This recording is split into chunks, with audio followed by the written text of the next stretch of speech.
الحمد لله رب العالمين والصلاة والسلام على أشرف الأنبياء والمرسلين على سيدنا محمد وعلى آله وصحبه أجمعين. اللهم لا سهل إلا ما جعلته سهلا وأنت تجعل الحزن إذا شئت سهلا. رب اشرح لي صدري ويسر لي أمري واحلل عقدة من لساني يفقهوا قولي. اللهم لا علم لنا إلا ما علمتنا إنك أنت العليم الحكيم. اللهم علمنا ما ينفعنا وانفعنا بما علمتنا وزدنا علما وعملا يا رب العالمين. ثم أما بعد، السلام عليكم ورحمة الله. Alhamdulillah, it's nice to be back at Medina Masjid. I think this is the second time I visited. And the brother mentioned that I'll be speaking about Umar radiallahu anhu. And originally the topic was the Prophet Ibrahim alayhi salam. And then I said, because I was delivering this topic at another masjid, so I said, look, we'll do Ibrahim alayhi salam.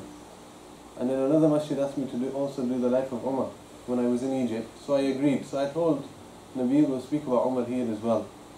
But I actually had to cancel that because it clashed with another NZF talk.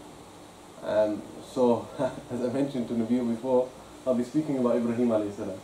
So alhamdulillah, it is a story, and it's a story of a prophet instead of a companion. So alhamdulillah. And there's many benefits we can take from this story, inshallah. So first and foremost, before we get into the actual story of Ibrahim alayhi salam, a few points on why it's very important for us to study the lives of these anbiya, yes, these prophets. Allah subhanahu wa ta'ala, He tells us in the Quran, فَقَصُصِ الْقَصَصَ لَعَلَّهُمْ يَتَفَكَّرُونَ. So He tells the Prophet sallallahu alayhi wa sallam that narrate the stories of these prophets. Why? In order that they may reflect, so that they may ponder, so that they may reflect upon these stories. And in these stories we find so much lessons. In every story, the story of Yusuf alayhi salam, Musa alayhi salam, Isa alayhi salam, in all of these anbiya, the reason why their stories are narrated to us is so that we may reflect on them and we may derive benefits and lessons from them. And it is these anbiya that we are told to follow. Yes, it's these anbiya that we are told to follow. Allah subhanahu wa ta'ala tells us in the Quran that follow their way. فَبِهُدَاهُمْ مُقْتَدِي. That follow their path. They are our role models. They are the ones who we try to aspire to be like. Today, mashallah, we find that, our youth have a number of different role models. They have role models from the music industry. They have role models from actors. They have role models from footballers, from cricketers. Mashallah, today was the final. Yes, we all watched the final. Alhamdulillah, everyone's happy today. Yeah? Alhamdulillah, Pakistan won. Yes, so mashallah, we've seen in our masjid, the brother came up yesterday to the imam. And he said, Sheikh, when you're making dua tonight, make dua for Pakistan that they win tomorrow. The Sheikh said, subhanallah, it might be Laylatul Qadr, so he's saying, make dua tonight, the Pakistan wins. So alhamdulillah, they won. Another important reason why we study the lives of these anbiya is that when we study their lives, it will increase our love that we have for these prophets. And when you ask the Muslims that, do you love Yusuf alayhi salam, do you love Ibrahim alayhi salam, do you love the Prophet Muhammad sallallahu alayhi wa sallam, every Muslim will say yes. I love him, of course. I love this Prophet, I love Musa alayhi salam, I love Isa alayhi salam. But when you ask the same people, what do you know about their stories? What do you know about their lives? You find that many of the Muslims are not aware of any details of the lives of these prophets. Maybe some stories we heard when we were younger, but we don't really know anything about them. So that really tells us how much we love them. Because it's very difficult to love somebody that you do not know. And this is one of the claims of my teacher. He said that many people claim to love Rasulullah sallallahu alayhi wa sallam. But a sign of their love is in their obedience to him. Do they follow him? Do they know about him? What do they know about the Prophet sallallahu alayhi wa sallam? What do they know about his character? Do they try to follow his life? That's the sign of true love. And this is important for us to study their lives so we can increase in our love for them. Another point I wanted to mention before again we start is that when you look at the lives of these anbiya and when you study the asbab al-nuzul, the reasons of revelation for many of these stories and where they come in the Quran, you find that on many occasions Allah subhanahu wa ta'ala tells the Prophet sallallahu alaihi wasallam the story of a particular prophet because of the situation that the Prophet ﷺ is going through. So he might be going through a trial, a tribulation. So he is told the story of Musa alayhi salam. As in Surah Ibrahim. Yes, Surah Ibrahim is a Makki surah. It was revealed towards the end of the Meccan period. At that time the Prophet ﷺ was boycotted, going through hardship, companions had died, difficult time. So whose story does Allah subhanahu wa ta'ala tell him? The story of Musa alayhi salam. That just as you are going through difficulties, Musa alayhi salam, he was going through the difficulties of facing the fear of Fir'aun. Yes, the one who was saying, Ana Rabbukum al-A'la, that I am your Lord the Most High. And again, the story of Musa alayhi salam is narrated so that the Prophet alayhi salatu wasalam would see that yes, when things are put into perspective, that other Anbiya went through this. And for us, we also relate to these stories. When we look at our own life, we might be going through trials. We might have hardship, financial stresses, family problems, different types of trials and tests that we go through in life. And when we look at the lives of these Anbiya, what do we see? That they also went through these trials and tribulations. Every single one of them, without fail, we will see had a life of trials and tribulations and difficulties. And this is why when the Prophet ﷺ was asked that who is the most severely tested of people? Who from the people has the most hardest test? And the Prophet ﷺ, he replied, Al-Anbiya'u. Al-Anbiya, the prophets. ثُمَّ الْأَنْفَلْ فَالْأَنْفَلْ. And then those like them and those like them. Okay, so moving on to his story then. Firstly, what's the difference between a prophet and a messenger? Or a Nabi and a Rasul? Who can tell me the difference? When we say prophet, messenger, is there a difference firstly? If there is a difference, what is the difference? Anyone know?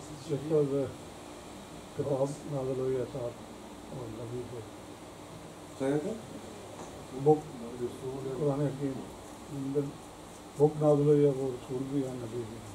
good. Yes, so the one who came with revelation is the Rasul, is the messenger. Yes, the one who came with revelation. And the one who came to affirm the revelation is the prophet. So Ibrahim alayhi salam, he is one of Ulul Azm. Yeah, he's one of the 5 great prophets. Who are the other 4?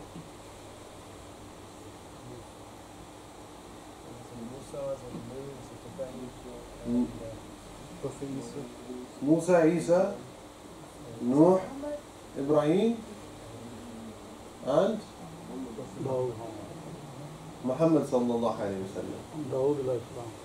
sallam. The 5 mentioned in the hadith of Ulul Azm is who? Ibrahim alayhi salam, Nuh alayhi salam, Musa, Isa, and the Prophet Muhammad sallallahu alayhi wa sallam. Okay, these are 5 Anbiya, 5 prophets, 5 messengers who had a greater status, yeah, a high status. And there are many reasons for this, as the ulama mentioned. Now, we often hear the statement that the Prophet Muhammad sallallahu alayhi wa sallam is the most praised man on earth. Everyone's heard this, yes? We hear this, that the Prophet Muhammad sallallahu alayhi wa sallam is the most praised man on earth. However, as my teacher said to me, he said, this is incorrect.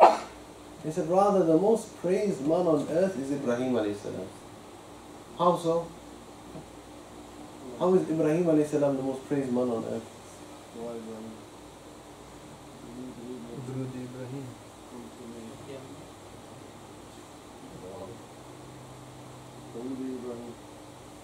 Not because of Dawood Ibrahim.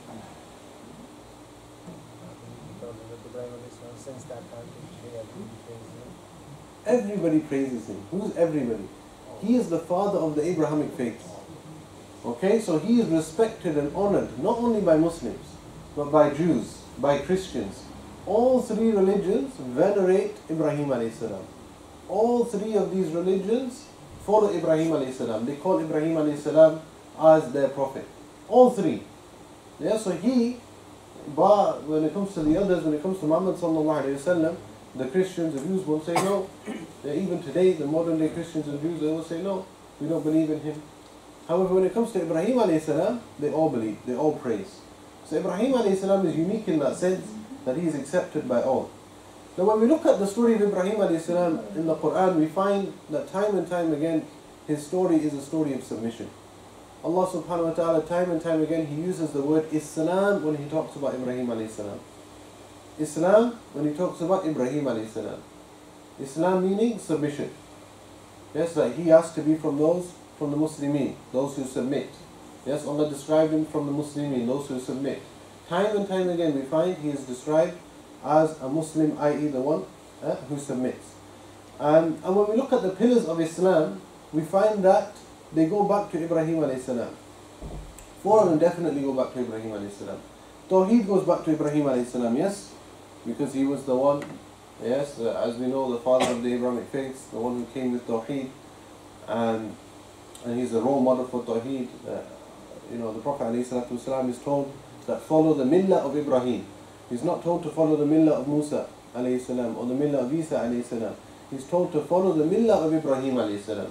Again, showing the high status of Ibrahim alayhi salam. When you look at Hajj, everything we do is what? Is in remembrance of what Ibrahim alayhi salam did. Yes, the whole Hajj is about the family of Ibrahim alayhi salam. When you look at Salah, and we'll touch on this in more detail, but when he's building the Kaaba, Ibrahim alayhi salam is building it with his son. What dua does he make? Anyone know the dua? So yes, this is part of it. رَبِّ اجْعَلْنِي مُقِيمُ الصَّلَاةِ وَمِنْ ذُرِّيَّتِي رَبَّنَا وَتَقَبَّلْ دُعَاء. Yes, so as he's building the Kaaba, he's making dua. That make me from those who establish the prayer and my offspring. I.e., and who are the offspring of Ibrahim alayhi salam? We are the offspring of Ibrahim alayhi salam. Yes, through Ismail. This is the Salah. The Zakah. Who were the sons of Ibrahim alayhi salam? Prophet Ismail and Ishaq, mashallah. Youngsters here. Very good. Mashallah. These were the 2 sons of Ibrahim alayhi salam. And what did Ismail alayhi salam say to his family? Or what does Allah describe him in the Quran as saying to his family? كَانَ يَأْمُرُ أَهْلَهُ بِالصَّلَاةِ وَالزَّكَاةِ. That he would command his family with Salah and Zakah. This is Ismail, the son of Ibrahim. So who told Ismail about Salah? Who told Ismail about Zakah? It was his father Ibrahim. So we find that Ibrahim again is connected to the Zakah. Okay, so you know the story of Ibrahim alayhi salam, it's a long story and you can't do it in 45 minutes. So what I've decided to do is just pick out a few incidents from his life and what key lessons we derive from those incidents. Okay, the first one is the story of Ibrahim and his father. Okay, so we all know that Ibrahim alayhi salam lived at a time of idol worshipping, idolatry. So that was a time where everybody would worship these idols, and they would have so many different idols. Idol for this, idol for that. They would have an idol with big ears, an idol with big eyes. They would say that this one sees everything, this one hears everything. Yeah, so they had all these idols, and his own father used to what? Used to make these idols. Yes, so that's what they used to do at that time. So they would worship these idols, and his father would make them, and he would sell them. This was his business. Okay? Ibrahim alayhi salam was a young boy, he sees all of this, it doesn't make sense to him. So he asks his father, he says, what's going on? Why are all of you people worshipping these idols? These idols, they don't do anything. And the wording used is very, very precise. When he says, إِذْ قَالَ لِأَبِيهِ يَا أَبَتِي. He says to his father, Ya Abati, oh my beloved father. So he doesn't just say Ya Abi. And the ulama in the books of tafsir, they talk about the difference. When you say Ya Abi, it's oh my father. They say Ya Abati, oh my beloved father. It shows that extra bit of love and respect that you have towards your father. لِمَ تَعْبُدُ مَا لَا يَسْمَعُ وَلَا يُبْصِرُ وَلَا يُغْنِي عَنْكَ شَيْئًا. He says, oh my beloved father, why do you worship that which doesn't hear, it doesn't see, and it can't avail anything, it can't do anything for you? Why do you worship these idols? The first thing we notice is the wording, Ya Abati. Here, Ibrahim alayhi salam is teaching us that when you give da'wah to somebody older than you, yes, as we've all encountered, I'm sure, your parents, your uncles, or whoever it might be, people older than you, and you often find, what do young people do? They go in there straight away that this is wrong, this is, especially those who are newly practicing. They have this josh, yes? Everything's haram.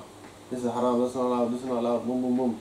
And the way they speak, the way they address their elders as well is without respect. And straight away they've lost any kind of dialogue that they can have with that person. Ibrahim alayhi salam is teaching us that when you give da'wah to somebody older, the most important thing is the way you address them. Yes, because the way you address them, and we're going to look at some of the points when it comes to the fiqh of da'wah in a second, but the way you address them, if you address them in the wrong manner, you could lose them straight away. You could actually push them further away. And again, what we start to do, we start to argue. Whereas Ibrahim alayhi salam, he asked the question, and he wants his father to think. So he's using an intellectual argument. Why are you worshipping that which can't hear, can't see, can't do anything? So he's not arguing, why are you doing this? You shouldn't be doing this, this is haram, this is not allowed. Yes, but he asked the question in a way that he wants his father to think. And of course, this is the way that Allah subhanahu wa ta'ala time and time again in the Quran, He tells us, أَفَلَا يَعْقِلُونَ أَفَلَا تَعْقِلُونَ أَفَلَا يَتَدَبَّرُونَ. Do you not reflect? Do you not ponder? Do the people not use their aql? And Ibrahim alayhi salam is trying to reach out to the aql of his father. Time goes by, his father tells him, look, you don't know what you're talking about, this is what we do, etc., etc. Again, Ibrahim alayhi salam approaches him as time goes by. He says, Ya abati inni akhafu an yamassaka adabun min ar-Rahman. He says, oh my beloved father. And again, the ulama, they say, look at the wording used. Oh my beloved father, I fear that a punishment from ar-Rahman will afflict you, will touch you. And why did he say a punishment? And he didn't say from Allah, he says from ar-Rahman. So a punishment from the most merciful. Why would he say that? Why do you think? Why didn't he say just a punishment from Allah?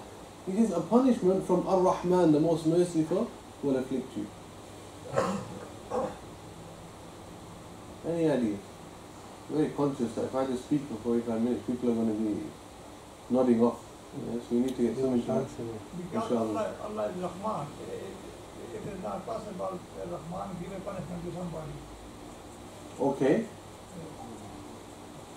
He is Rahim and Rahman. He's a Rahman and Rahim, okay?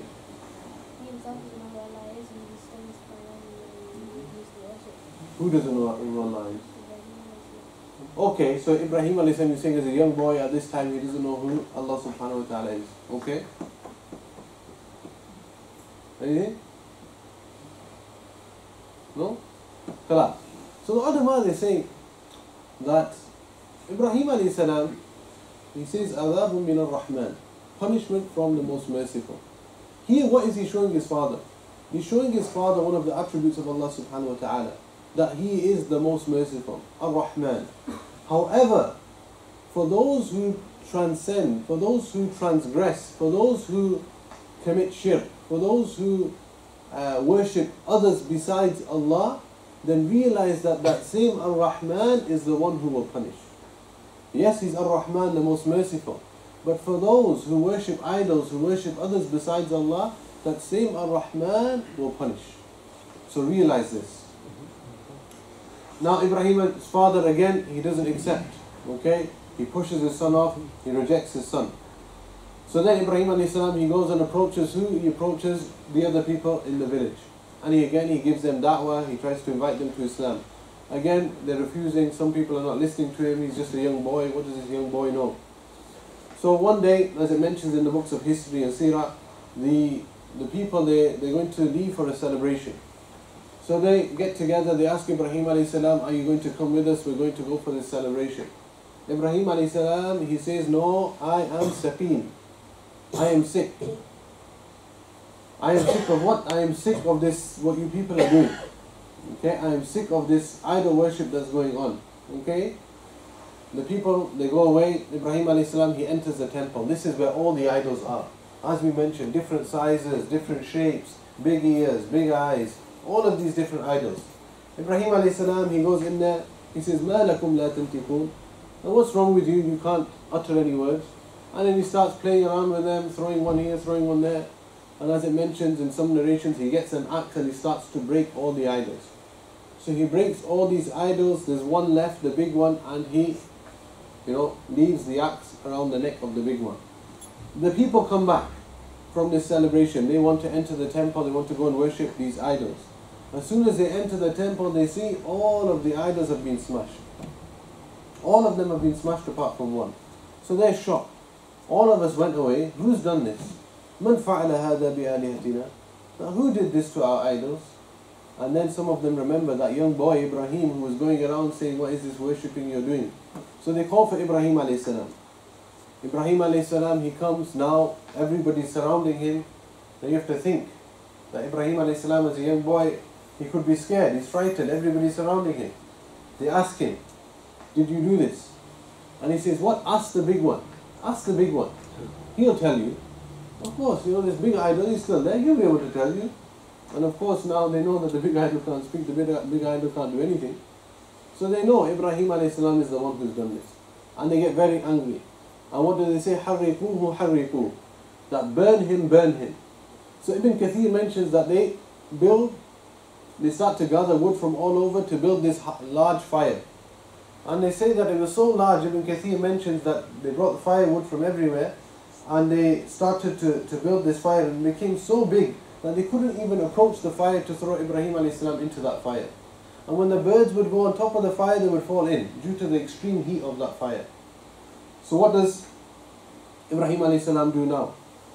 He's been chained up, the people have chained him up, now they can't go close to the fire, so they get a catapult. And they're going to now catapult him into the fire. So as the narrations mentioned, they put Ibrahim alayhi salam chained up into this catapult, and now they catapult him into the fire. Now as we all know, the fire does what? It burns. Okay? Ibrahim alayhi salam has been thrown into this fire. Allah subhanahu wa ta'ala commands this very same fire, قُلْنَا يَا نَارُ كُونِي بَرْدًا وَسَلَامًا عَلَى إِبْرَاهِيمَ. This same fire that burns, Allah subhanahu wa ta'ala commands it to do what? That be a source of coolness and peace for Ibrahim alayhi salam. Ibrahim alayhi salam, he lands in the fire and nothing happens to him. He's not burnt, no effect on him at all, and he walks out of the fire. Even then, when the people seen that, even then they still didn't believe. They still wouldn't follow him. Even Allah, He shows them these signs, but they still wouldn't follow him, they still wouldn't believe. There was this idol worship was so entrenched into them. Now there are a few lessons we learn from this particular incident of Ibrahim alayhi salam and his father and those who were with his father. Firstly, Ibrahim alayhi salam as a young boy stood up for the truth. Who was with him? How many people do you think were with Ibrahim alayhi salam, supported him at that time?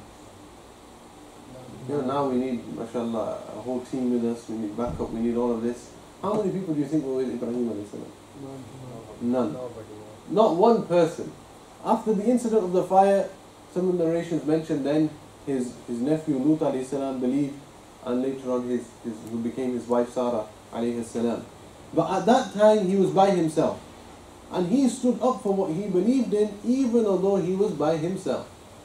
And you think, subhanallah, today we complain about being a minority. There's 3 million Muslims in the UK, we're a minority, we're under attack, what are we supposed to do? We start panicking, all of this, all of that. Ibrahim alayhi salam, subhanallah, by himself, still stands firm, stands up for what he believes in. And today we should take a lesson from his life. That when times are difficult, when it seems that everybody is against us, when it seems that we might be the only ones who are on the truth, or only ones who are standing up for justice, we follow the way of Ibrahim alayhi salam. That we do not falter. It would be very easy for Ibrahim alayhi salam to follow the way of everybody else. That would be the easiest thing to do. Even when the fire now is being there and everybody else is doing the same, worshipping these idols, do the same thing, it's easy. I won't have any problems in my life, I won't have any hate. But Ibrahim alayhi salam said no. He still stood up for what he believed to be true. And that's something that, again, we have to reflect on. The other point, another benefit we take from this part of the story of Ibrahim alayhi salam is how he broke away from the traditions of his forefathers. Ibrahim alayhi salam, he realized that what his father was doing, what his people were doing was wrong. He didn't just follow, again, what they were doing. And what was their response? Why were they doing what they were doing? وَجَدَنَا آبَاءَنَا لَهَا عَابِدِينَ. That we found our forefathers doing this. And you find this same response today when you speak to some people, and you say you shouldn't be doing this or you shouldn't be doing that when it comes to certain practices in Islam. What do they turn around and say? That this is what? Same thing. This is what our elder generation did, this is what our people from before us did, so we do the same thing. Ibrahim alayhi salam is teaching us, no, you don't just follow what everybody else did. You use your own intellect, you use your own mind. If Ibrahim alayhi salam just followed what everybody else did, he would also fall into idol worship. Ibrahim alayhi salam said, no, I'm going to use my own mind, and this is what we should be doing. We should be using our own minds. It's not that you just follow blindly whatever anybody tells you and you accept it as truth. No, we have Quran, we have Sunnah, we have Amal of the Sahaba, we have the Madahib, we have a whole system of Islam. We look at this whole system when it comes to any actions of Islam. Okay, that's 2 points. Another point that we get from a point of benefit we get from this part of the story of Ibrahim alayhi salam is the tawakkul of Ibrahim alayhi salam. Ibrahim alayhi salam is being thrown into the fire. At no point did he say, don't do this to me, save me, protect me. At no point did he ask the people for refuge. Rather, in the narration of Ibn Kathir, it mentions that when Ibrahim alayhi salam was being catapulted into the fire, Jibreel alayhi salam came to Ibrahim. And Jibreel alayhi salam asked Ibrahim alayhi salam, is there anything you wish for? Is there anything you want? Now what would we reply? We would reply, get me out of this situation. What's going on here? Save me from this fire. What was the response of Ibrahim alayhi salam? Hasbi Allah wa ni'mal wakeel, as Ibn Abbas mentions. That Ibrahim alayhi salam, when he's being thrown into the fire, the only thing that's coming out of his tongue is Hasbi Allah wa ni'mal wakeel. And it mentions in one narration, he says to Jibreel alayhi salam, that all I want is for Allah to be pleased with me. This was the attitude of Ibrahim alayhi salam. Hasbi Allah wa ni'mal wakeel. That Allah is sufficient for me and He is the best of all protectors. This was tawakkul. This is the true meaning of tawakkul. When you put your full trust in Allah subhanahu wa ta'ala. And this is what Ibrahim alayhi salam does. Okay, moving on to another incident from his life. Actually, one point just before we move on to the second incident that I wanted to touch on is when it comes to da'wah. When it comes to da'wah, what do you see from the method used by Ibrahim alayhi salam? You see that his method was very simple. That he called people to what? To tawheed, to worship Allah subhanahu wa ta'ala. Now this is very important because what you find today is that when it comes to da'wah, to Muslims, non-Muslims, what do? Especially when it comes to Muslims, we go straight into the ahkam, the rulings. Now when you look at all of the prophets, they all came with a simple message of calling people to worship Allah.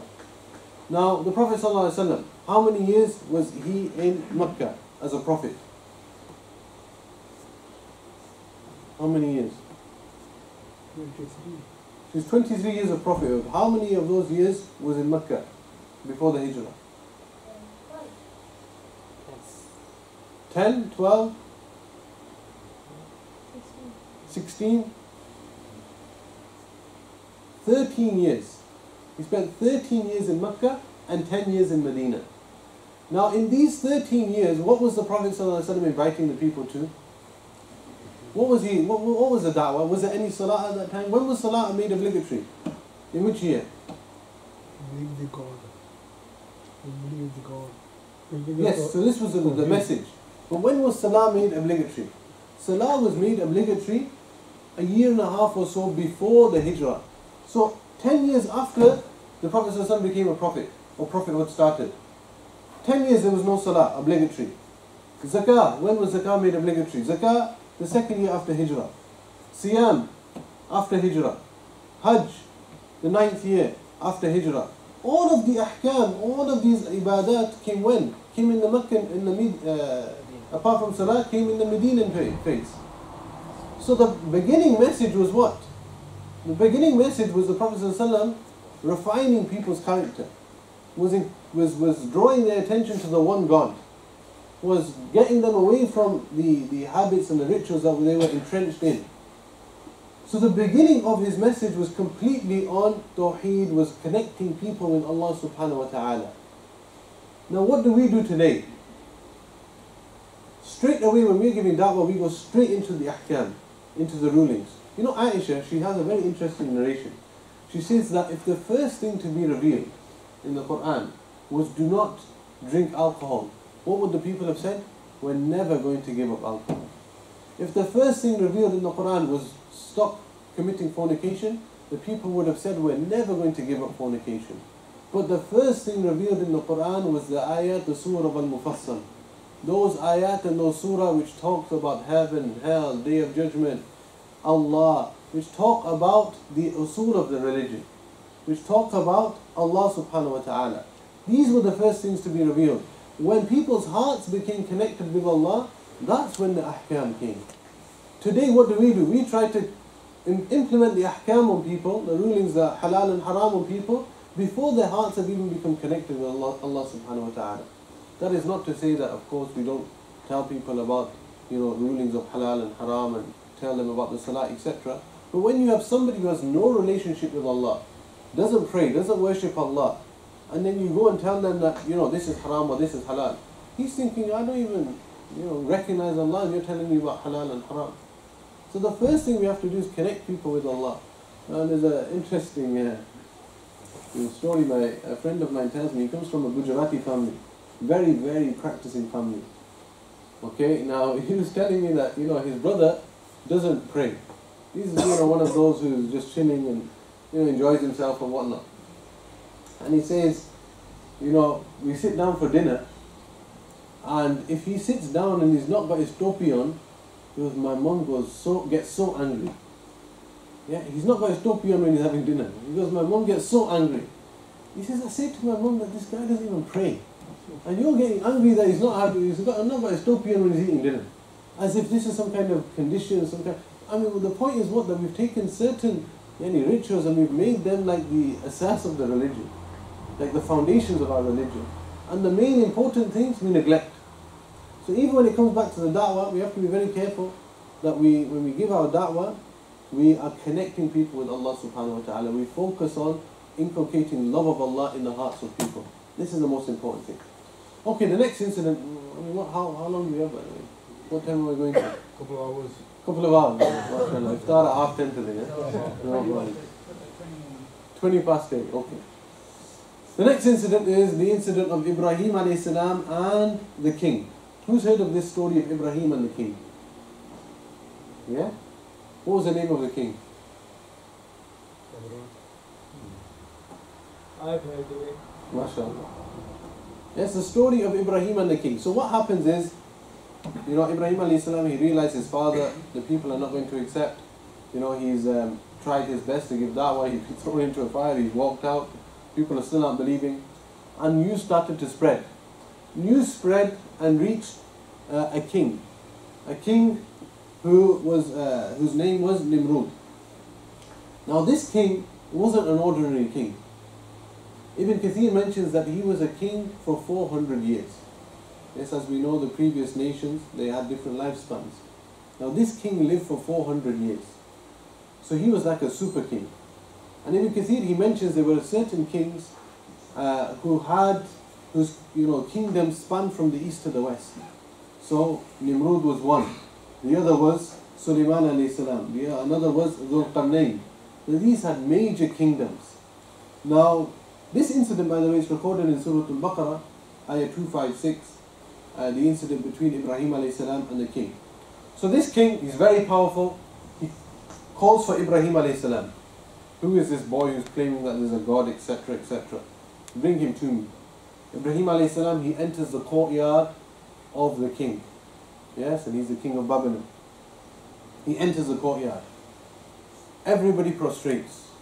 Ibrahim alayhi salam, he stands still. Everybody's prostrating. Again, what was the easiest thing to have done? Is to prostrate like everybody else. Ibrahim alayhi salam, he remains standing, and you have to understand, this king, nobody refuses what he does, what he says. Yeah, prostrate, everybody prostrates. 400 years he's been having his own way. And then he sees a little boy come in, and he's just standing there, looking at him.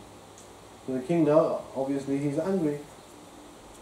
So Nimrud, he asks him, what's going on? What's this king, this lord that you're talking about, etc. So now the dialogue starts. Again, as I said, it's mentioned in Surah Al-Baqarah. أَلَمْ تَرَ إِلَى الَّذِي حَاجَ إِبْرَاهِيمَ فِي رَبِّهِ. Yeah, so have you seen the one who argued with Ibrahim alayhi salam in respect to his Lord? So what does Ibrahim alayhi salam do? He says, when this debate now is taking place. And this king, by the way, the ulama differed that did this king disbelieve in Allah? Did he disbelieve in Allah completely? So who's somebody who disbelieves in God completely? What do we term them today? Atheists. Atheists. So you're talking about 4,000 years ago, atheists exist today, we're thinking, well, how do we deal with atheists? Yeah, Ibrahim alayhi salam teaches us. The first thing he says what? Rabbi alladhi yuhyi wa yumeet. That my Lord, my Rabb, is the one who gives life and takes life, causes death. So he uses these two attributes. Number one, gives life. Number two, causes death. Yeah, or takes life. So the king now, he says, what's so special about that? Yeah, Rabbi alladhi yuhyi wa yumeet. Ana uhyi wa umeet. I can do the same, I can give life and cause death. So what does he do? He calls for two prisoners, as I mentioned in some riwayat. One who was sentenced to death, and one who was not. So the one who was sentenced to death, he lets him go. And he says, look, I've given life. And the one, yes, who was not sentenced to death, who was going to be let free, he sentenced him to death and actually killed him. So he says, look, I've caused death. So what's so special about your God? I can do exactly the same. So what would we have done there? We would have started arguing. No, what I mean is the one who really causes life and the one who really causes death, not like this. We would have started trying to reason with him, etc. Ibrahim alayhi salam goes straight on to the next point. He doesn't even delve into any argumentation or even trying to clarify the point. He goes straight into the next one. He says, طيب, fine. قال إبراهيم فإن الله يأتي بالشمس من المشرق فأتي بها من المغرب فبهت الذي كفر. He says, okay, no problem. He says, my Lord is the one who makes the sun rise from the east. Can you make it rise from the west? Make it rise from the west if you're truthful. Of course now, this king can't do that. Now you're going too far. And I don't have any control over these kind of things. So now everybody, فَبُهِتَ الَّذِي كَفَرَ. People are astounded. They don't know what to say, they don't know what to think. The king now, he's completely silent. He doesn't have any response. Ibrahim alayhi salam, again, he's won the argument. The people, do they believe? Do they follow him? They still refuse. They still reject. Ibrahim alayhi salam, he says, now this is enough. These people are not accepting, and now word had come out that now you're going to be killed. You know, the king can't accept this, the people can't accept this. You keep insulting their God, you keep saying that there's, this one God, etc., etc. You're going to be killed, you need to go. So he decides to leave. Inni muhajirun ila rabbi. As the ulama say, the first one to make the hijrah for the sake of Allah subhanahu wa ta'ala was Ibrahim alayhi salam. The first one to migrate, to leave the lands for the sake of Allah was Ibrahim alayhi salam. So there are a few points that we take from this part of the story of Ibrahim alayhi salam. Number one is look at the logic used by Ibrahim alayhi salam. Yes, and the skills of argumentation. Okay, and this whole dialogue, how you see how it plays out. That Ibrahim alayhi salam is somebody who's a teacher. Yes, is somebody who teaches his people through dialogue, through conversation, through debate. Yes, some real teaching skills can be derived from the life of Ibrahim alayhi salam. Secondly, what you see, that he delivers the message and he stands firm in what he believes. Again, he stands firm. This would, you're thinking that this king now has the power to just have me killed like that. No two questions. But he still remains firm. He still stands firm in the face of potential death. He has the truth, he doesn't falter, he doesn't waver. Today, again, we have the truth, we have Islam. It's very important that we don't just falter and waver. When there's a bit of pressure, as we find today, there's pressure on Muslims. That, we don't just buckle under this pressure. We have Allah on our side, we have the truth, we stand firm on that. We stand up for justice, we speak out. We don't just go into our shells and think, oh no, everybody's against us. This is not the way of Ibrahim alayhi salam. Okay. So we have about 15 minutes. So I'll move on to... So the story of Ibrahim, he travels, he goes through the lands, he goes to Sham, which is like, present day Palestine, Syria, Lebanon, that whole region. He marries Hajar alayhi salam, and then he has a child. How old is Ibrahim alayhi salam when he has a child? Does anybody know? 90 something. Yes, over 80 years old. Some of the ulama differ in exact age, but over 80 years old. After 80 years, he is blessed with a child, Ismail alayhi salam. And shortly after Ismail alayhi salam is born, Ibrahim alayhi salam tells his wife Hajar and Ismail that Hajar to get ready, get Ismail ready, and we're going on a journey. So where does Ibrahim alayhi salam take his wife Hajar and Ismail? He takes them to present day Mecca.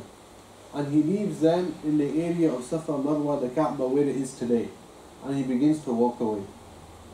As we all know, we've heard this at Hajj time many a times, Hajar alayhi salam comes to Ibrahim, are you leaving in a place where there's no people, there's no provisions, there's nothing, all they had was a bit of water, a bit of dates. Ibrahim alayhi salam carries on walking. 3 times she asks, he stays silent, and then she says, has Allah commanded you to do this? He says yes. Then she says, Allah will look after us, and she goes back. Look at the iman of Hajar alayhi salam. Allah will look after us, and she goes back. Now, the point I want to reflect on from this incident, or this part of his story, is that when he carries on walking and he reaches a distance, he turns around and he makes a dua to where the Kaaba is today. He turns around and he makes a dua, and this dua is recorded in the Quran. Now you think, you've just left your newborn child and your wife in the middle of the desert. What would you ask for? What sort of things would you ask for? Food, water, good. What else? Protection. And these are the things that you're going to ask for. Oh Allah, look after them. Oh Allah, provide for them. Oh Allah, keep them safe, etc., etc. The first thing Ibrahim alayhi salam he asked is what? The ayah is recorded in the Quran.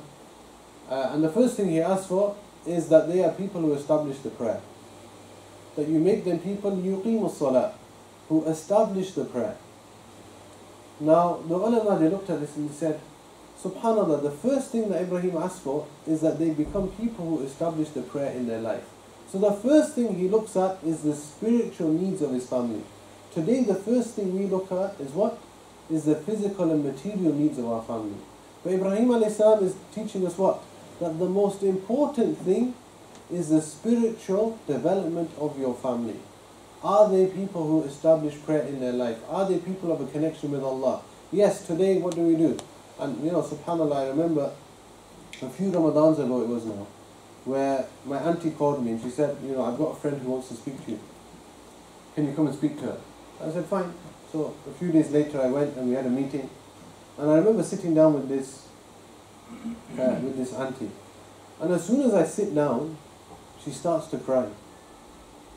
I'm thinking, what's going on? She's literally in tears. No word of, Allah subhanahu wa ta'ala is my witness. She is crying and starts uncontrollably crying.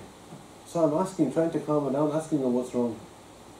She tells me that I have a son who's 30 years old. And my son has married a non-Muslim. And my son has a child. And my son has no relationship with Islam at all. He doesn't pray. This was the month of Ramadan. He doesn't fast. He doesn't celebrate Eid, nothing at all. And she started to talk about why and whatnot and this and that. And one thing then that she said which really struck me was she said, I blame nobody but myself. I blame nobody but myself. Why? She said, because when he was younger, when my children were young, we never gave them any tarbiyah. We never gave them any Islamic tarbiyah. What did we do? We looked after them. They had all the things they needed.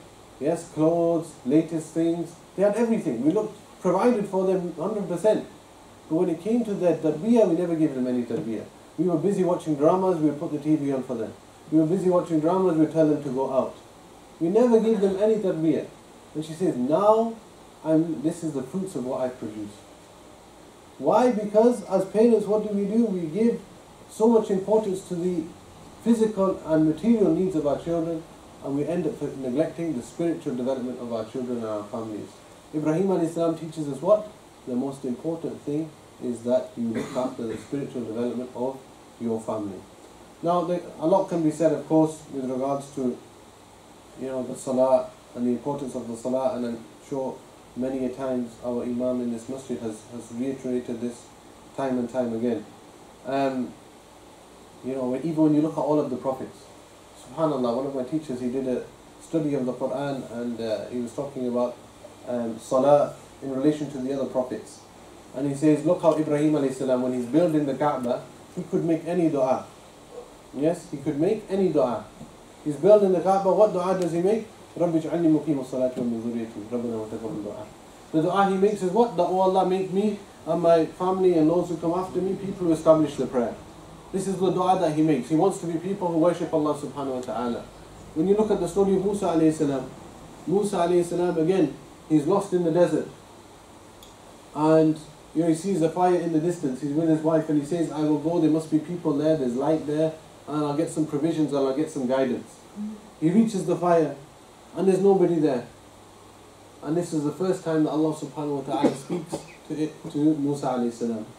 And what does Allah subhanahu wa ta'ala say to Musa alayhi salam? إِنَّنِي أَنَا اللَّهُ لَا إِلَهَ إِلَّا أَنَا فَاعْبُدَنِي وَأَقِيمِ الصَّلَاةَ لِذِكْرِي. The first thing that Allah subhanahu wa ta'ala mentions to Ibrahim alayhi salam is what? إِنَّنِي أَنَا Allah, that I am Allah, there's no deity worthy of worship but me. فَاعْبُدَنِي, worship me. وَأَقِيمِ الصَّلَاةَ لِذِكْرِي. Establish the prayer for my remembrance. So Ibrahim alayhi salam, he's building the Kaaba, he makes dua, make me somebody who establishes the prayer. Musa alayhi salam in his first conversation with Allah subhanahu wa ta'ala is commanded to what? To establish the prayer. Isa alayhi salam, as we all know, the miraculous birth of Isa alayhi salam, his mother Maryam was from the devout worshippers of that time. She was very well known. She disappears, she comes back after a time carrying the baby Isa alayhi salam. The people are shocked. What's going on here? What does the baby do? Isa alayhi salam? Isa alayhi salam delivers a khutbah. Mini khutbah, baby, miracle. And what does he say? قَالَ إِنِّي عَبْدُ اللَّهِ آتَانِيَ الْكِتَابَ وَجَعَلَنِي نَبِيًّا. He says, I am a slave of Allah.